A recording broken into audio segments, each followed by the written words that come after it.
مولاي صل وسلم دائما أبدا على حبيبك خير الخلق كلهم.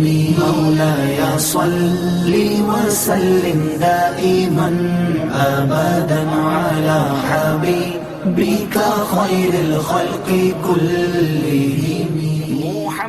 آپ کے ذریعے through you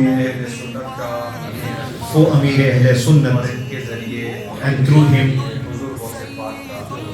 of حضور غوث اعظم ان کے تاج والے دو جہاں کے راج والے عرش کی معراج والے بك خير الخلق كلهم.